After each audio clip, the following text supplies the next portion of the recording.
মেমিস করবো। আজকে আমরা এই পিঠা আর চিংড়ি মাছ খাচ্ছি গাইস। আমরা আজকে খাবার দাবার করছি। আমার দাদি এটা আমাকে কিনে এনে দিয়েছে গাইস। আমার জন্য কিনে এনেছে, আমার বোনের জন্য কিনে এনেছে, আমার মার জন্য কিনে এনেছে, আমার বাবার জন্য রেখে দিয়েছে।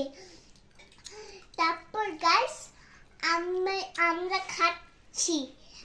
আমার বাবাটা দুনা বানিয়ে দিয়েছে আগে সকালবেলা। এই সেই ব্লগটা করেছে না, ওই ব্লগটা।